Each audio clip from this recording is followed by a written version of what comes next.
Salam dan bahagia, Bapak Ibu guru hebat. Sekolah diibaratkan sebagai tanah tempat untuk bercocok tanam. Sehingga seorang guru perlu mengusahakan agar sekolah menjadi sebuah lingkungan yang menyenangkan, aman, nyaman untuk bertumbuh, serta dapat menjaga dan melindungi setiap murid dari hal-hal yang kurang bermanfaat atau bahkan mengganggu perkembangan potensi murid.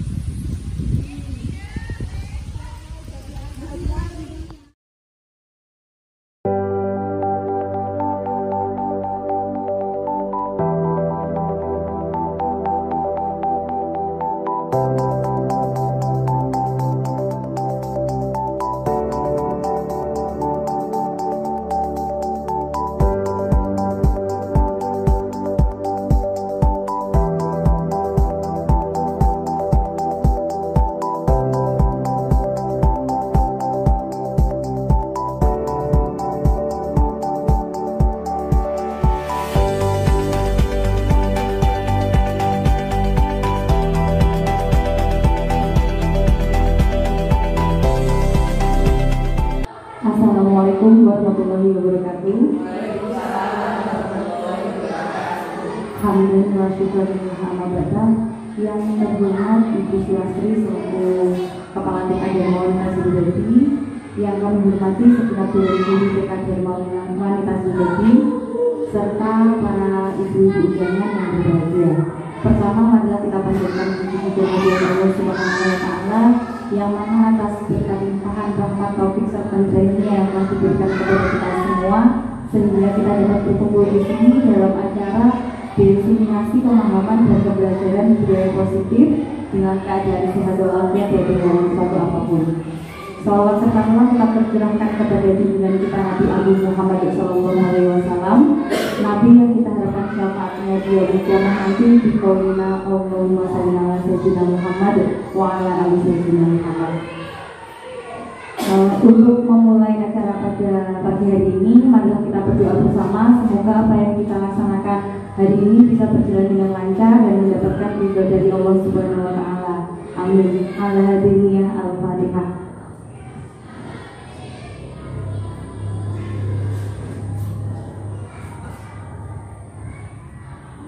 Alhamdulillahirobbilalamin. Ini langsung saja, guys. Di sini saya akan menjelaskan tentang budaya positif. Nah, tujuannya dalam kegiatan hari ini adalah menjelaskan konsep inti dalam modul budaya positif. Yang kedua, berbagi pengalaman dan pembelajaran setelah menerapkan konsep inti dalam modul budaya positif. Nah, budaya positif itu apa sih, Mbak?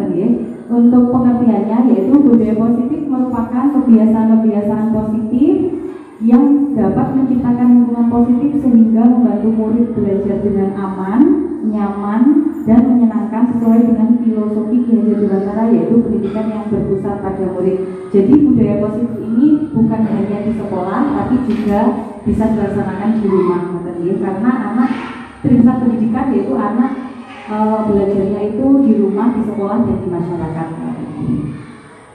Nah, adapun komponen-komponen budaya positif, yang pertama disiplin positif, yang kedua nilai kebajikan universal, yang ketiga motivasi perilaku manusia, selanjutnya keyakinan kelas atau sekolah, yang kelima kebutuhan dasar manusia, yang keenam posisi kontrol restitusi, dan yang ketujuh segitiga restitusi. Nah, untuk pengertian disiplin positif, ini ya, kalau jenengan mendengar kata disiplin itu biasanya apa Bu? Aturan yang harus dilakukan nonton ya, terpaksa membuat biasanya. Biasanya harus gitu ya. Padahal disiplin positif itu nggak seperti itu. Di sini disiplin yang berasal dari diri sendiri, tahu akan alasan mengapa dirinya melakukan sesuatu. Disiplin membuat kita belajar bertanggung jawab untuk mengontrol diri dan mendasarkan tindakan pada nilai-nilai kebajikan. Jadi disiplin positif itu bukan pada kita harus melaksanakan aturan, tapi lebih ke kebutuhan kita sendiri. Jadi motivasinya itu timbul dari dalam diri. Sebagai contoh, ini ketika jenengan berkendara, berkendara memakai helm itu keharusan atau kebutuhan? Keharusan. Oh, masih ini ya, masih harus melaksanakan aturan gitu. Padahal menggunakan helm itu sebenarnya kebutuhan yang jenengan. Jadi kalau menggunakan helm ketika berkendara, kalau jatuh apa-apa kepala kita terlindungi kan ngoten. Kalau keharusan aku terpaksa gitu, seumben gitu, nggak usah pakai helm kita lah gitu. Padahal harusnya memakai helm itu adalah sebuah kebutuhan, kan ngoten, demi keamanan dan keselamatan yang berkendara, ya. Terus membuang sampah pada tempatnya bertujuan untuk menjaga kebersihan. Itu. Jadi membuang sampah itu sebenarnya bukan aturan, tapi kebutuhan. Kalau kita membuang sampah sembarangan, kan kotor ya. Itu juga kita sendiri yang rugi. Nanti lawannya banyak, terus nanti juga menyebabkan penyakit kan gitu. Terus mengenakan seragam demi kebersamaan. Nah ini yang anak sekolah. Kalau sekolah itu dibebaskan menggunakan seragam baju bebas, itu pasti akan timbul sebuah rasa iri, ngoten nggih, antara siswa satu dan siswa yang lain. Biasanya kan yang pakai baju bagus, nanti yang temannya dia pakai baju biasa, nah itu akan menimbulkan kesenjangan sosial. Nah, kenapa dipakaikan seragam itu demi kebersamaan sebenarnya gitu. Nah, untuk nilai kebajikan universal yang kedua, artinya itu nilai-nilai kebajikan yang disepakati bersama, lepas dari suku bangsa, agama, bahasa maupun latar belakangnya. Nilai-nilai ini merupakan payung besar dari sikap dan perilaku kita, atau nilai kebajikan adalah sifat-sifat positif manusia yang merupakan tujuan mulia yang ingin dicapai setiap individu. Jadi nilai kebajikan itu adalah suatu nilai yang ingin kita tuju, ngoten nggih. Kalau biasanya di sekolah itu contohnya profil pelajar Pancasila. Nah ini yang pertama, beriman dan bertakwa kepada Tuhan Yang Maha Esa, berakhlak mulia, berkebinekaan global, gotong royong, mandiri, kreatif, dan bernalar kritis. Ini. Nah, untuk selanjutnya ada motivasi perilaku manusia. Ada tiga. Yang pertama itu untuk menghindari ketidaknyamanan atau hukuman. Contohnya memakai sepatu agar tidak dihukum oleh guru. Terus motivasi yang kedua itu untuk mendapatkan imbalan atau penghargaan dari orang lain. Misalnya jika ada anak yang berbagi snack agar dipuji dan dihargai. Mau berbagi tapi ada ada niatan terselubung karena dia ingin dipuji atau dihargai. Terus untuk ini yang motivasi yang ketiga, untuk menghargai diri sendiri dengan nilai yang dipercaya, misalnya membuang sampah pada tempatnya untuk menjaga kebersihan. Nah untuk motivasi yang ketiga ini timbul dari diri sendiri. Dia tidak mengharapkan apapun, tapi dia percaya bahwa aku melakukan ini demi aku sendiri, ya. Nah, ini yang selanjutnya ada hukuman dan penghargaan. Hukuman itu dibuat sepihak oleh guru. Sesuatu yang menyakitkan, mendorong menyalahkan diri, anak belajar menyembunyikan kesalahan. Terus biasanya hukuman itu kalau guru yang menghukum bilangnya gini, peraturannya adalah ini kamu harus melaksanakan, kan biasanya gitu ya. Terus untuk yang kedua ada konsekuensi dibuat oleh guru dan anak. Jadi ini ada kesepakatan lebih baik daripada hukuman tadi, ya. Kalau hukuman itu dibuat oleh guru secara sendiri, tapi kalau konsekuensi itu kesepakatan antara guru dan anak. Sesuatu yang harus terjadi, mendorong mematuhi peraturan, anak belajar taat peraturan. Nah, karena dibuat bersama oleh guru dan anak, jadi ketika anak berbuat kesalahan itu dikembalikan. Ayo apa peraturannya? Kalau kamu melanggar berarti kesepakatan kita apa gitu. Terus untuk yang selanjutnya ada restitusi. Nah, restitusi ini dibuat oleh anak. Restitusi merupakan pilihan, mendorong disiplin positif, anak belajar memecahkan masalah. Nah, ketika guru melaksanakan restitusi itu dikembalikan ke anak, tapi bukan hukuman, bukan sebuah konsekuensi atau ganti rugi atas dia melaksanakan kesalahan, tapi dikembalikan yang tadi, motivasi yang ketiga tadi. Apa yang kamu yakini? Apa yang bisa kamu lakukan untuk memperbaiki masalah ini. Jadi dia sudah meyakini suatu kebaikan karena dia melakukan kesalahan, berarti dia langsung saja secara pribadi, tidak terpaksa. Nah ini dihukum oleh penghargaan. Sebenarnya penghargaan itu sama hukuman itu jaraknya hanya setipis pisu itu, hampir sama sebenarnya. Dihukum sama dihargai itu hampir sama sebenarnya. Pengaruh jangka pendek dan jangka panjang. Ketika putrane panjenengan berbuat sesuatu yang sekiranya baik gitu, jenengan ngasih penghargaan atau enggak? Biasanya dikasih hadiah, misalnya dikasih hadiah atau dikasih nanti diajak main kemana, dan biasanya gitu ya. Nah itu untuk jangka pendeknya bagus sebenarnya, karena memotivasi anak untuk selalu berbuat kebaikan. Tapi ketika jangka panjangnya itu pengaruhnya kurang bagus, karena nanti anak akan menjadi anak yang tamak. Jadi kalau tidak mendapatkan penghargaan, dia tidak mau melakukan suatu kebaikan. Terus penghargaan tidak efektif, penghargaan merusak hubungan. Itu tadi, misalnya kalau dia melakukan suatu kebaikan terus dikasih penghargaan. Nah, besoknya ketika dia melakukan kebaikan lagi dan dia tidak mendapatkan penghargaan, itu maka rusaklah hubungan antara ibu dan anak. Misalnya seperti ini, kemarin aku berbuat begini, dikasih ini, sekarang aku berbuat yang sama kok nggak dikasih. Biasanya itu akan merusak hubungan. Terus penghargaan mengurangi ketepatan. Biasanya kalau ikut lomba atau ikut juara kelas, juara kelas dikasih hadiah. Nah, padahal itu kan cuma dalam lingkup kelasnya saja. Ketika anak berada di luar, saingannya lebih banyak, dunia lebih luas yang dihadapi, dia ternyata nggak juara. Nah, itu sebenarnya kurang tepat. Jadi penghargaan mengurangi ketepatan.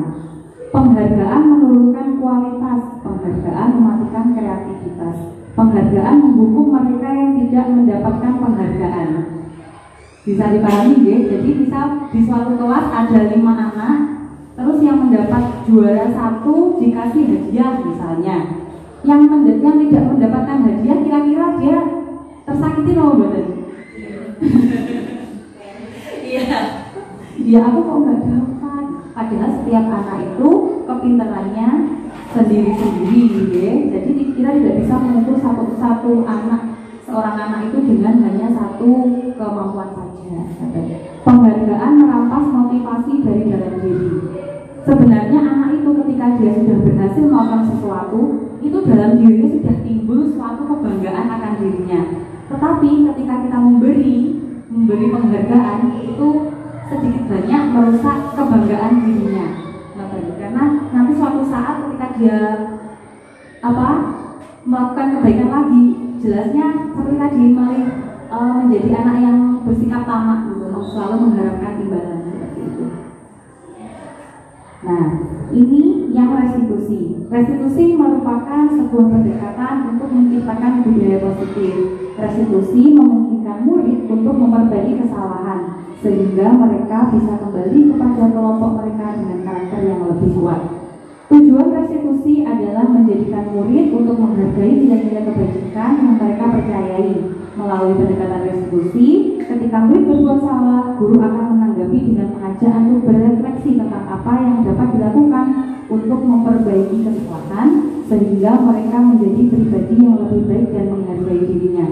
Jadi contohnya gini, misal putranya panjenengan itu berkelahi sama temannya, sering terjadi yang berkelahi, yang kalah menangis, yang menang juga menangis karena yang menang disalahkan, kan ngoten.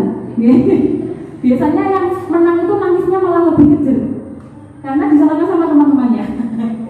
Gara-gara si A, yang kalah sudah ada nangisnya, tapi yang menang berkelahi nangisnya masih wajar gitu.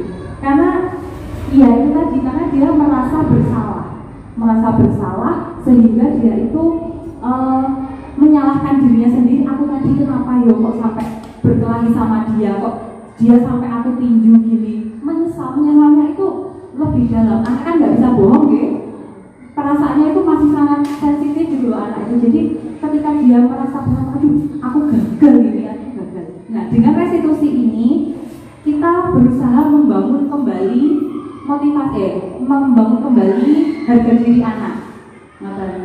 Iya, kamu tadi kenapa kok bisa sampai ini? Karena anak berkelahi itu tentunya pasti ada alasannya. Kan nggak mungkin diam-diam aja tiba-tiba langsung berkelahi, kan nggak mungkin deh, pasti ada alasannya. Nah, melalui segitiga restitusi ini guru mengajak anak untuk berefleksi, kenapa tadi kamu alasannya apa seperti itu. Terus ini ciri-ciri restitusi. Restitusi bukan untuk menebus kesalahan, namun untuk belajar dari kesalahan. Restitusi memperbaiki hubungan. Restitusi adalah tawaran, bukan paksaan. Restitusi menuntut untuk melihat ke dalam diri, mencari kebutuhan dasar yang melandasi tindakan. Itu tadi, setiap perbuatan pasti ada alasannya, kan gitu ya. Restitusi adalah cara yang paling baik untuk menciptakan budaya positif. Restitusi fokus pada karakter, bukan tindakan. Restitusi menguatkan, fokus pada solusi dan mengembalikan murid yang berbuat salah pada kelompoknya. Jadi mengembalikan rendah dirinya anak tadi biar dia tidak terus-terusan menyalahkan dirinya.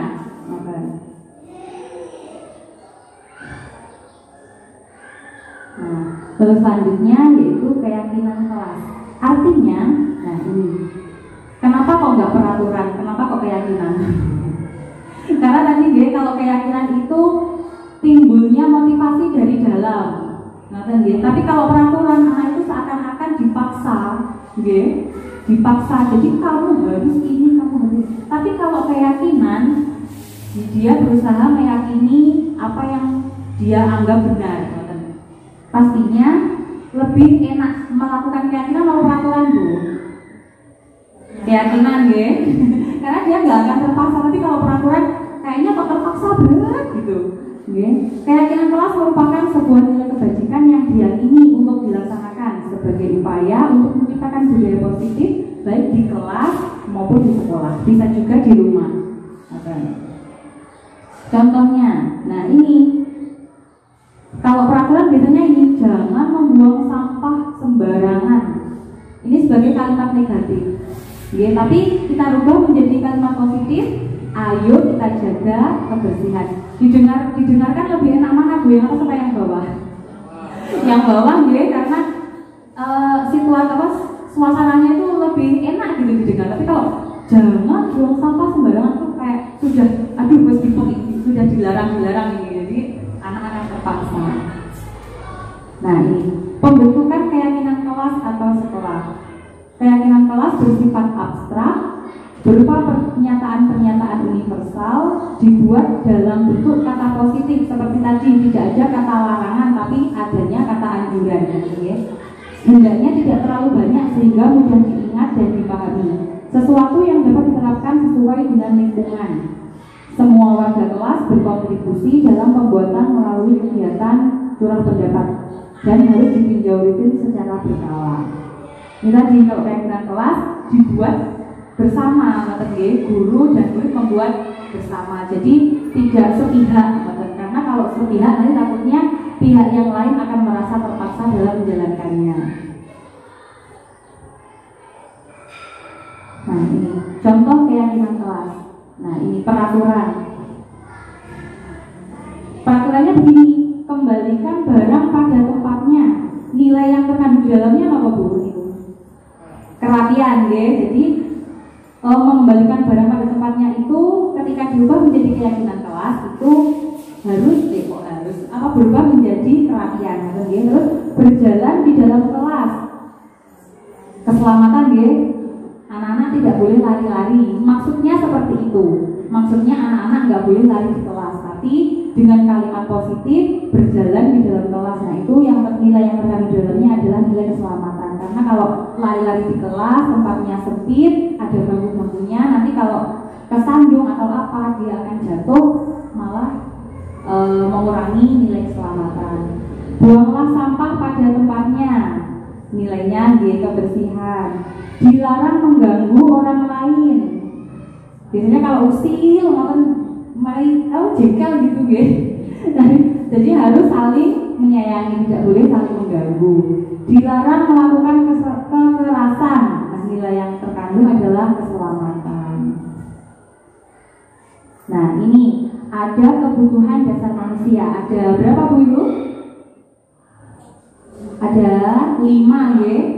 Intinya bertahan hidup. Nah, bertahan hidup itu komponen-komponennya kasih sayang dan rasa diterima, kebebasan, penguasaan dan kesenangan.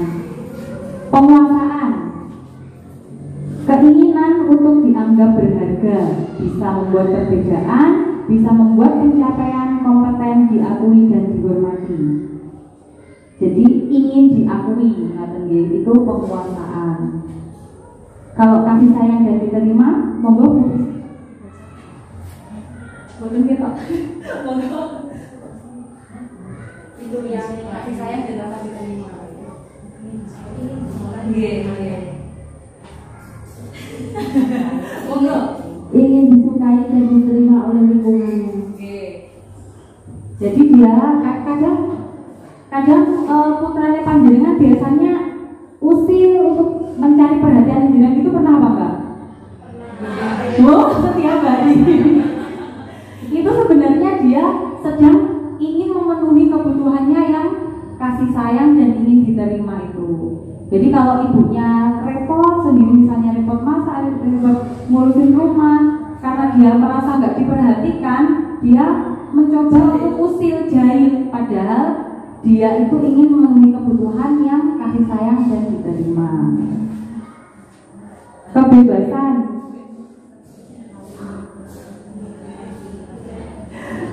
Kebebasan menginginkan pilihan, banyak bergerak, tidak terlalu terpengaruh oleh orang lain, senang mencoba hal baru dan menarik. Jadi dia itu pengen bebas, gitu ya. Kalau terlalu dikekang dia nggak suka. Jangankan anak-anak kita aja yang orang dewasa kalau terlalu dikekang suka mau bosan. Nggak suka, ya. Kadang kita juga ingin bebas, tapi bebasnya harus bebas yang bertanggung jawab. Nggih, mboten sak keluarga. Nggih. Nah, ini yang terakhir, kesenangan, ingin menikmati apa yang dilakukan, suka permainan, mengoleksi barang, bergurau, melucu dan juga menggemaskan. Misalnya putranya panjenengan, misalnya main hujan-hujanan itu dia senang apa enggak, Bu? Senang ya, senang gitu. Tapi kita kadang justru jangan lama-lama nanti sakit gini-gini. Padahal dia itu sedang menikmati apa yang dilakukan. Dia itu senang hujan-hujanan, dia sedang menikmati, tapi karena sudah dilarang sama ibunya, akhirnya dia tantrum. Biasanya seperti itu. Dia ingin memenuhi kebutuhan dasarnya yang kesenangan. Nah, ini kebutuhan dasarnya ada contoh kasus. Dinda, anak TKB, begitu tiba di rumah sepulang sekolah menangis dan mengadu pada ibunya bahwa dia benci pada Burani. Burani itu gurunya Dinda. Ketika ditanya oleh sang ibu, jawaban Dinda sebagai berikut. Kan dia mau nangis si Dinda itu, terus ibunya di rumah bertanya. Terus Dinda jawabnya gini, "Kakak Burani, aku tidak boleh bersenandung ketika menggambar, kan tidak seru." Nah, itu kebutuhan apa Bu yang ingin dipenuhi sama Dinda? Dia menggambar sambil bersenandung, sedang menikmati apa yang dia lakukan. Nggih, kesenangan nggih, pas nggih, betul, kesenangan. Terus yang kedua, Burani tidak menyapa aku hari ini, padahal aku pakai jepit rambut baru. Dia ingin mencari perhatian. Jadi kebutuhan apa Bu yang gitu ya? Yang kasih sayang dan diterima nggih, yang ini nggih, yang belum. Itu. Dia sedang mencari perhatiannya Burani karena dia pakai jepit baru. Itu Bu anak-anak itu nggih. Iya. Terus ini, aku bosen masak, belajarnya gitu-gitu aja, dengerin Burani aja. Dia bosen. Iya, dia ingin apa? Berarti, iya, yang ingin freedom itu, yang ingin bebas, ya. Karena dia merasa bosan, merasa terkekang kalau pembelajarannya hanya mendengarkan saja. Ini, aku sebel, gambarku tidak rapi, tapi Burani malah nunjukin ke teman-teman. Ya, yang power, penguasaan. Dia ketika dia tidak bisa tapi malah ditunjuk-tunjukkan ke teman-temannya, kan semakin membuat dia merasa nggak bisa gitu ya. Padahal setiap manusia itu juga punya kebutuhan dasar penguasaan, ingin dihargai, ingin diakui. Nah, ini selanjutnya ada posisi kontrol. Posisi kontrol ketika murid atau anak berbuat kesalahan, itu kita sebagai orang tua, guru, pendidik itu bisa memposisikan diri sebagai 5 ini ya. Yang pertama penghukum, pembuat merasa bersalah sebagai teman, pemantau, dan manajer. Nah, kita akan kupas satu-satu ya. Nah, sebagai penghukum biasanya menggunakan hukuman fisik maupun verbal. Bisa dihukum dipukul atau diejek gitu. Bisa kalau verbal gitu. Menganggap sekolah memerlukan sistem atau alat yang lebih menekan murid-murid lebih dalam lagi. Jadi sekolah itu harus sesuai aturan. Jadi kalau tidak sesuai, maka anak yang melanggar akan dihukum keras. Garis keras nih. Contoh yang akan dikatakan oleh seorang penghukum seperti ini. Patuhi peraturan saya. Awas. Biasanya seperti itu ya. Terus kamu selalu saja salah. Terus selalu yang terakhir selesai. Gitu. Terus dampak pada murid. Kira-kira apa bu dampaknya pada murid? Oke, dia ketika dimarahi dia akan lebih brutal. Ketika dia dihukum dia akan menjadi lebih brutal, dia lebih agresif dan dendam. Merasa dipermalukan, jadi dia akan sakit hati, dendam. Nah, untuk yang selanjutnya ini pembuat merasa bersalah. Ini beda lagi dengan tadi. Kalau penghukum menggunakan suara yang keras, kalau ini suaranya lembut, menggunakan keheningan yang membuat orang lain merasa tidak nyaman, bersalah atau rendah diri. Contoh yang akan dikatakan seperti ini. Dia lembut suaranya, tapi bilangnya gini, ibu sangat kecewa sekali sama kamu. Berapa kali bapak harus memberitahu kamu ya?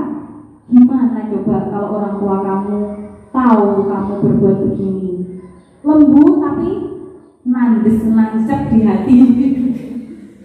Ya, murid yang berbuat salah akan merasa tidak berharga. Dia kalau dihukum gitu kan dia emosinya langsung meledak kan gitu. Tapi kalau ini pembuat merasa bersalah, dia itu aduh aku kok sangat mengecewakan ya, aku nggak bisa membahagiakan orang lain, nah gitu ya. Murid yang berbuat salah akan merasa tidak berharga dan mengecewakan orang-orang yang disayanginya.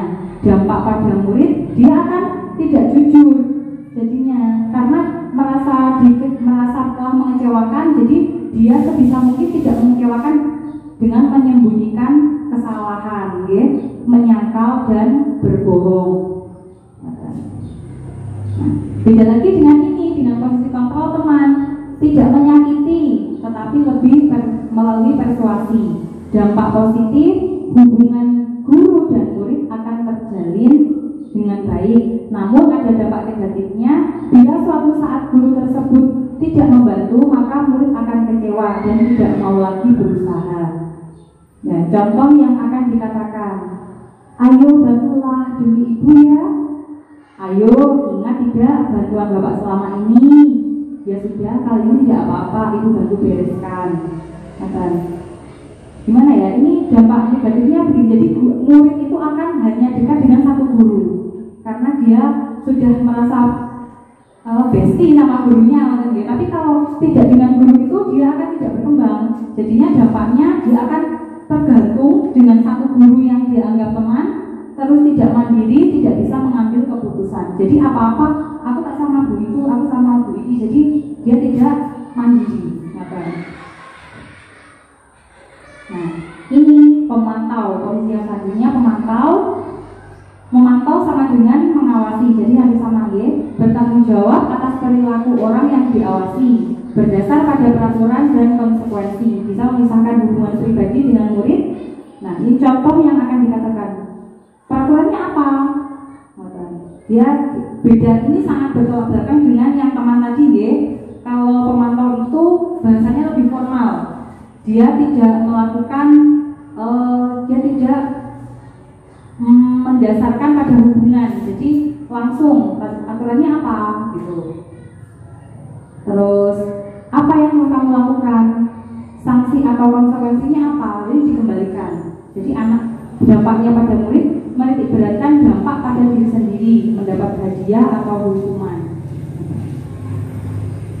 Nah, ini yang posisi terakhir ada posisi manajer, mempersilahkan murid mempertanggungjawabkan perilakunya, mendukung murid agar menemukan solusi atas permasalahannya. Murid diajak menganalisis kebutuhan dirinya dan orang lain. Contoh yang akan dikatakan, apa yang kita yakini? Jika kamu meyakininya, apakah kamu bersedia memperbaikinya? Apa rencana kamu untuk memperbaiki hal ini? Nah, dampaknya murid bisa mengevaluasi diri bagaimana menjadi diri yang lebih baik. Jadi posisi control manager ini lebih ketika anak berbuat kesalahan akan dikembalikan. Jadi apa yang kamu yakini? Kalau berbuat seperti itu salah apa enggak? Kalau salah, kamu punya rencana enggak untuk memperbaikinya? Jadi tidak ada hukuman ataupun konsekuensi, tapi yang ada adalah solusi dari anak tersebut. Kira-kira posisi mana Bu yang baik, yang lebih baik, yang paling baik? Penghukum apa? Ya, yang manajer setuju kompak. Sepakat. Nah, ini ada contoh kasus, kita aktualisasikan pada contoh kasus. Ada adik yang terlambat datang ke sekolah.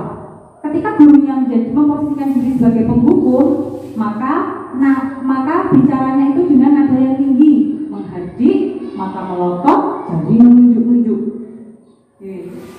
Terlambat lagi, pasti terlambat lagi, selalu datang terlambat. Betul. Kan dihadik gitu ya, sampai ditunjuk-tunjuk gini. Kapan bisa dalam tepat waktu? Terus bagaimana perasaan murid kira-kira Bu? Iya, marah, sakit hati, mendendam dan lebih agresif. Kalau dia marah, mungkin nggak besoknya dia mengulangi lagi. Semakin menjadi-jadi ya, karena dia marah terhadap gurunya. Aku sudah dipermalukan, besok aku kerjain lagi aja, biar aku terlambat lagi, biar dimarahin lagi. Biasanya seperti itu, dia tidak taat aturan, malah menjadi semakin agresif, semakin menjadi-jadi. Gitu ya, kalau memposisikan gurunya memposisikan diri sebagai penghukum. Nah, beda lagi dengan pembuat merasa bersalah. Nada suaranya memelas, halus, sedih, merapat pada murid. Terus yang dikatakan seperti ini, adik, kamu ini bagaimana ya? Kamu sudah berjanji loh dengan ibu tidak akan terlambat lagi. Kamu kenapa ya? Senang sekali mengecewakan ibu. Dampaknya gimana Bu? Perasaannya murid? Murid merasa bersalah karena dia telah mengecewakan gurunya.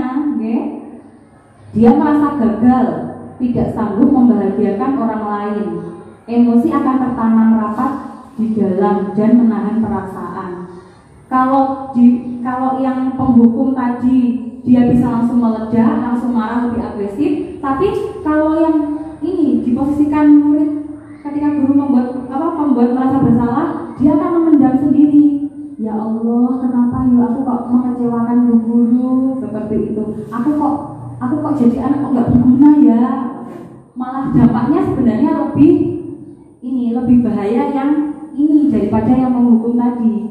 Karena dia cuma bisa menahan perasaan, terus merasakan dirinya itu sebagai aku kok mengecewakan orang lain ya, rendah diri gitu.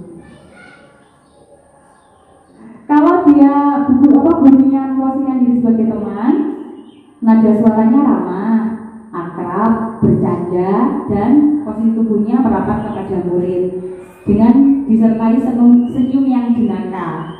Adik, ayolah, bagaimana sih kamu? Kemarin kamu sudah janji pada bapak bukan? Kenapa terlambat lagi? Ya sudah, tidak apa-apa, sana nanti bapak bantu bereskan. Seperti itu. Jadi dia merasa terbantu oleh guru itu. dia guru itu sebagai penolongku, maka dia akan hanya dekat dengan guru yang menolongnya tadi. Besoknya dia akan melakukan kesalahan lagi loh, badan memungkinkan apa enggak? Iya memungkinkan, karena dia merasa sudah ada pembela. Jadi apapun yang dilakukan dia merasa ada yang membela, jadi enjoy aja. Salah ya boleh nih, ya gitu. Ya, murid senang merasa akan dengan guru, tetapi merasa bergantung pada guru tersebut. Dia bergantung karena dia merasa ada yang selalu membela. Tapi hanya guru itu, tapi nanti kalau guru itu tidak ada, dia akan bingung sendiri gitu. Nah, kalau sebagai pemantau, nada suara datar, bahasa tubuh formal. Ini misalnya, kamu terlambat 12 menit. Apakah kamu sudah mengetahui konsekuensi yang harus dilakukan saat sudah terlambat? Betul, pada saat jam istirahat, kamu harus tinggal kelas dan menyelesaikan tugas yang tertinggal tadi. Jadi ada balasan, istilahnya gitu. Ketika anak berbuat salah, ada balasan yang harus dibayar. Ngerti nggih? Ini bagaimana perasaan murid? Murid memahami konsekuensi yang harus dijalankan karena telah melanggar peraturan. Tetapi murid tetap dibuat tidak nyaman karena harus tinggal kelas untuk menyelesaikan tugas yang tertinggal. Dia tahu sebenarnya kalau salah itu tahu, tapi tidak nyamannya dia harus membayar kesalahannya. Ngerti? Iya, aku tahu sebenarnya aku itu salah, tapi kok harus membayar kesalahan ya? Gitu. Tidak nyamannya di situ. Nah, kalau sebagai manajer, nada suaranya tulus, bahasa tubuh tidak kaku, mendekat ke murid. Adi, apakah kamu tahu jam berapa kelas dimulai? Misalnya ini pas pada terlambat. Ya, kamu terlambat. Bagaimana kamu akan memperbaiki masalah ini? Apakah besok akan ada masalah untuk kamu agar bisa hadir tepat waktu? Nah, ini. Jadi ketika anak berbuat kesalahan, yang pertama dia ditanya dulu, yang kamu lakukan itu salah apa enggak? Terus yang kedua, ini kalau kamu salah, bagaimana cara kamu untuk memperbaikinya? Seperti itu. Jadi dikembalikan tapi dengan nada yang lebih halus, lebih tulus. Seperti itu. Jadi tidak harus ada harga yang dibayar, tapi dengan inisiatif dari anak sendiri untuk memperbaiki kesalahannya. Nah, ini untuk posisi sebagai manajer tadi ada yang namanya segitiga restitusi. Yang pertama, validasi tindakan yang salah. Ini menstabilkan identitas. Yang kedua, validasi tindakan yang salah. Dan yang terakhir, menanyakan keyakinan.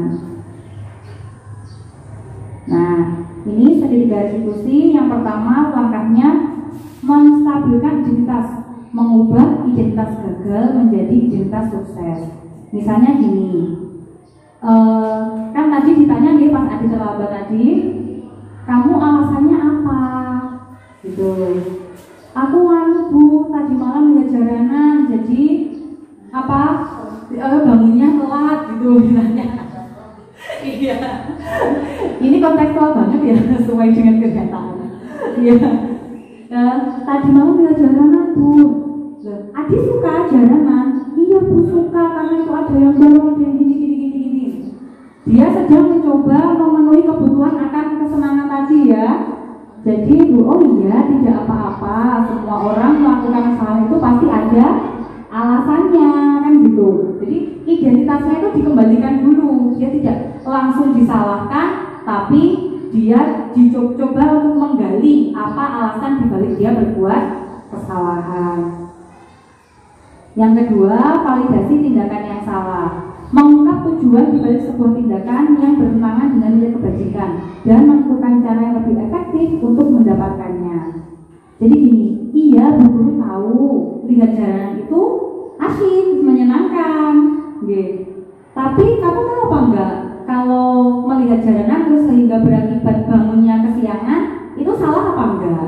Kan gitu ya, di klik validasinya, validasi yang salah. Ini bukan bermaksud untuk membenarkan tindakan yang salah, tapi gimana ya, untuk hanya memvalidasi saja. Jadi nanti ketika anak itu sudah tahu kesalahannya apa, dia bisa mencari solusi agar masalahnya itu tidak terulang lagi. Kan ada. Nah, menanyakan keyakinan yang terakhir ini, mengembalikan anak pada keyakinan yang mereka percayai dan berpindah menjadi orang yang mereka inginkan.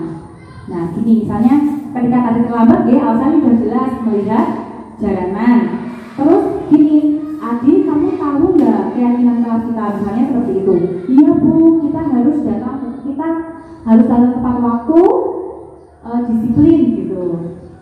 Nah, kalau gitu, kalau nanti ada jalanan lagi agar Adi tidak terlambat masuk sekolah, solusinya apa ya? Terus anak akan berpikir, oh iya Bu, ibuku tak suruh membangunkan lebih awal, seperti itu misalnya, atau aku pasang alarm Bu, jadi nanti bangunnya tidak kesiangan. Jadi solusi itu muncul sendiri dari anak. Nah, ini contoh penerapan segitiga solusi yang saya lakukan kemarin. Saya melakukan penerapan segitiga resolusi dengan murid di sekolah dengan 2 kasus. Kasus yang pertama, Azam mencoret-coret gambar Aruna karena ingin mengajaknya bermain. Dan kasus 2, Aruna menaruh sisa snack sembarangan karena melihat temannya yang sedang bermain dan ingin bergabung dengan mereka. Adapun penjelasan dari kasus yang pertama yaitu ketika Azam istirahat, Azam mengajak Aruna untuk bermain di luar kelas. Namun, Aruna masih sibuk dengan kertas gambarnya karena baru dibelikan oleh sang mama. Karena Azam ingin mencari perhatian Aruna, maka dia mencoret-coret gambar Aruna agar Aruna tidak lagi sibuk dengan kertas gambarnya dan mau bermain dengan Azam. Tetapi Aruna menjadi kesal dan melaporkan Azam ke Bu Guru. Bu Guru pun memanggil Azam dan mengajaknya untuk berbicara. Halo, Assalamualaikum. Duduk dulu. Azam, apa benar kamu tadi mencoret-coret kertas gambarnya Aruna? Iya Bu, aku ingin bermain sama Aruna. Tapi Aruna malah sibuk dengan kertas gambarnya. Azam, Bu Ais tahu setiap orang pernah melakukan kesalahan dan kamu bukan satu-satunya yang melakukan ini. Tentunya kamu punya alasan untuk melakukannya. Iya Bu, aku ingin bermain sama Aruna, bukan yang lain.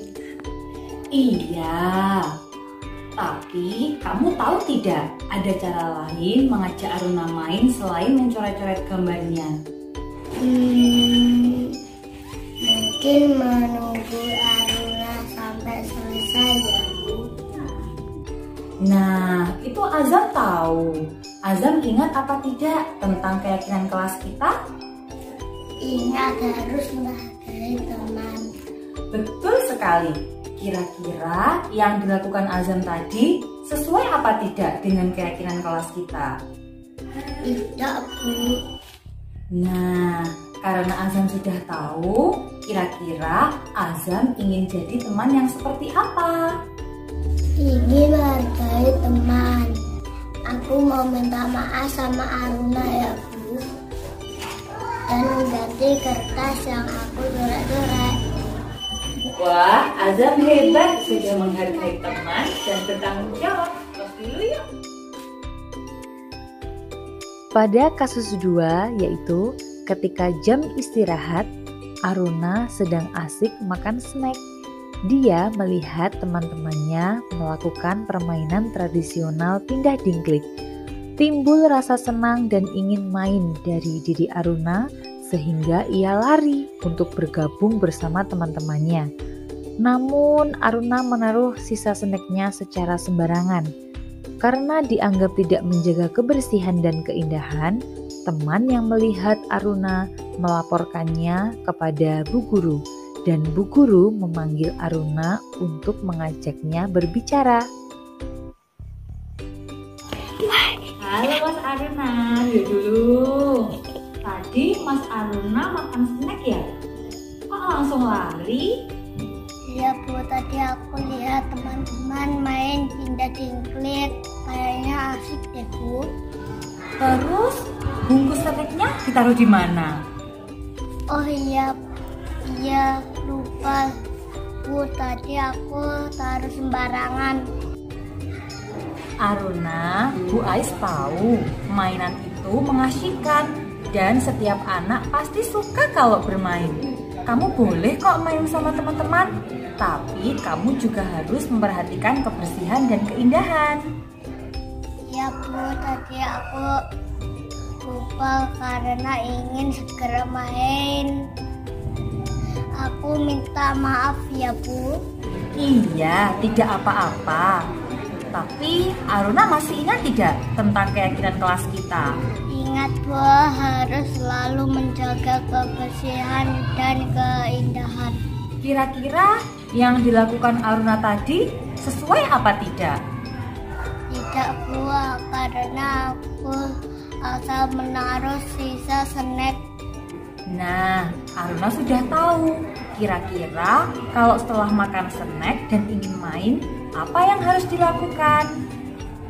Mungkin kalau snacknya belum habis ditaruh di tas dulu, tapi kalau sudah habis dibuang di tempat sampah baru deh bermain. Wah, hebat Mas Aruna sudah menjadi anak yang menjaga kebersihan dan keindahan. Tas dulu yuk.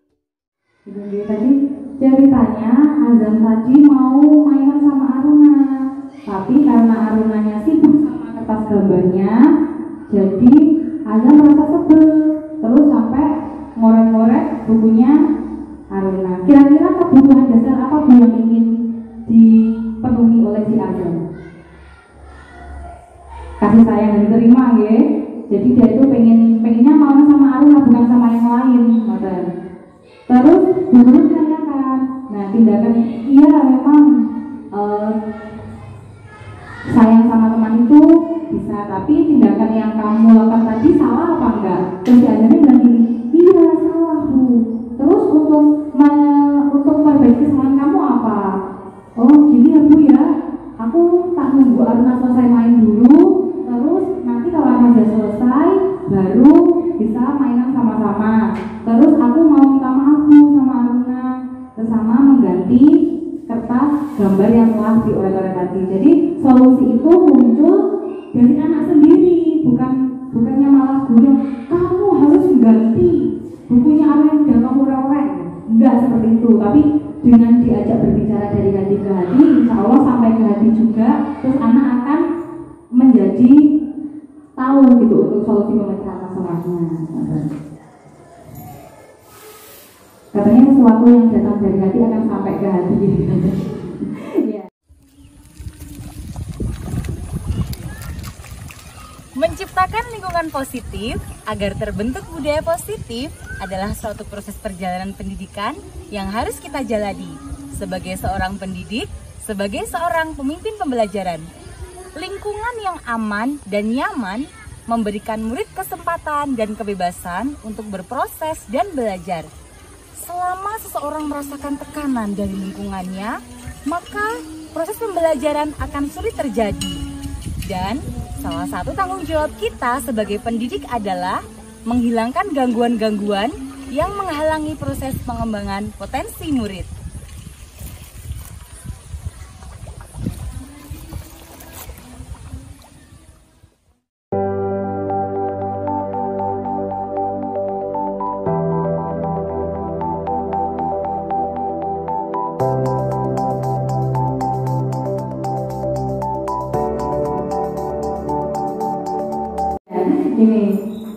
Ini penerapan budaya positif di sekolah serta belajarnya. Nah, ini yang sudah saya lakukan kemarin. Judulnya menciptakan budaya positif melalui keyakinan akan budaya kebersihan. Latar belakangnya, kebersihan merupakan nilai kebajikan yang harus diyakini oleh setiap warga sekolah untuk menciptakan budaya positif di sekolah, yaitu lingkungan belajar yang aman, nyaman, dan menyenangkan. Jadi saya beranggapan bahwa untuk kebersihan itu sebagai salah satu upaya untuk menciptakan lingkungan belajar di sekolah. Tujuannya, murid memiliki motivasi dari dalam diri dalam meyakini nilai kebersihan dan menerapkannya demi menciptakan budaya positif di sekolah, yaitu lingkungan belajar yang aman, nyaman, dan menyenangkan. Nah, tolak ukurnya apa? Kegiatan ini bisa dikatakan berhasil apabila setiap warga sekolah mau membuang sampah pada tempatnya. Setiap warga sekolah sadar untuk selalu menjaga kebersihan lingkungan sekolah. Murid mampu mengingatkan apabila ada temannya yang belum menjaga kebersihan, dan kebiasaan baik untuk selalu menjaga kebersihan tetap dilaksanakan ketika anak berada di rumah masing-masing. Jadi kegiatan ini dinyatakan berhasil jika benar-benar anak itu menjaga kebersihan tidak terpaksa dan dilaksanakan juga di rumah. Nah, ini untuk perencanaannya meminta dukungan dari kepala sekolah dan teman sejawat untuk melaksanakan budaya positif di sekolah. Survei potensi sarana prasarana sekolah dalam mendukung terciptanya budaya positif dan merancang media pembelajaran yang sesuai untuk mendukung terciptanya budaya positif. Pelaksanaannya yang pertama, saya melaksanakan pembuatan keyakinan kelas. Terus melaksanakan pembelajaran yang sesuai untuk menciptakan budaya positif dengan senantiasa menjaga kebersihan. Melaksanakan segitiga restitusi bagi murid yang melanggar keyakinan kelas terkait nilai kebersihan. Nah, ini setelah saya melaksanakan budaya positif, ada beberapa respon dari murid. Yang pertama dari Mbak Naila. Ini ibunya Mbak Naila, bisa baca lagi. Iya, ini ya. Saya sangat senang ketika diajak membuat keyakinan kelas. Saya bisa berpendapat tentang suasana kelas yang saya inginkan. Jadi ketika anak diajak untuk membuat keyakinan kelas, dia bebas berpendapat. Bu, aku ingin kelasku seperti ini. Itu bisa. Terus ada yang kedua, ada Mas Azam. Ketika saya berbuat kesalahan, saya diajak untuk kembali pada keyakinan kelas melalui restitusi. Saya bisa bertanggung jawab dengan cara yang menyenangkan. Itu tadi ya, kalau ketika guru melaksanakan segitiga restitusi, anak itu senang gitu, maksudnya nggak disalahkan terus-menerus. Jadi dia tetap bisa memperbaiki kesalahannya dengan cara yang menyenangkan. Ini ada yang ketiga dari Mbak Arsi. Melalui keyakinan kelas timbul motivasi dari diri saya untuk selalu menjaga kebersihan baik di sekolah maupun di rumah. Jadi sesuai dengan tolak ukurnya tadi ya, ketika anak sudah meyakini nilai kebersihan, dia bisa melaksanakan di mana saja baik di sekolah maupun di rumah. Nah, untuk refleksi saya, karena setiap pembelajaran itu pasti kita lihat ada hasilnya, ada hasilnya. Nah, ini hasilnya. Guru menganalisis hasil pelaksanaan budaya positif. Nah, ada temuan sebagian besar murid sudah memiliki motivasi dari dalam untuk senantiasa menerapkan nilai kebersihan dalam segala aspek pembelajaran. Jadi ketika di kelas sudah mau istirahat, misalnya ketika dia makan snack, bungkusnya sudah dibuang di tempat sampah tanpa perintah dari guru. Namun ada beberapa murid yang masih melanggar keyakinan nilai kebersihan untuk memenuhi kebutuhan dasarnya yang lain, misalnya kesenangan dan kebebasan. Karena dia sudah suruh mau diajak istirahat, akhirnya bungkusnya snack ditaruh sembarangan. Nah, sebagai rencana tindak lanjut dari saya, guru membuat media pembelajaran yang lebih menarik dan interaktif agar anak lebih termotivasi, termotivasi dari dalam untuk selalu menjaga kebersihan. Terus berbagi pengalaman dan pembelajaran mengenai segitiga restitusi dengan teman sejawat dan bekerja sama dengan orang tua untuk memupuk memotivasi diri murid dalam menjalankan nilai kebersihan di rumah. Untuk tidak lanjutnya, jadi biar sinkron gitu ya antara pembelajaran di sekolah dan di rumah. Alhamdulillahirobbilalamin. Ada pertanyaan, ibu-ibu? Oke, alhamdulillah. Terima kasih atas perhatiannya panjenengan. Apabila saya dalam menyampaikan ada kurang dan lebihnya, saya mohon maaf. Wabillahi taufiq wal hidayah. Wassalamualaikum warahmatullahi wabarakatuh. Salah satu tanggung jawab seorang guru adalah bagaimana menciptakan suatu lingkungan positif yang terdiri dari warga sekolah yang saling mendukung, saling belajar, saling bekerja sama, sehingga tercipta kebiasaan-kebiasaan baik. Dari kebiasaan-kebiasaan baik akan tumbuh menjadi karakter-karakter baik warga sekolah. Dan pada akhirnya, karakter-karakter dari kebiasaan-kebiasaan baik akan membentuk sebuah budaya positif. Be positive, be happy. Salam guru penggerak. Tergerak, bergerak, menggerakkan.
Thank you.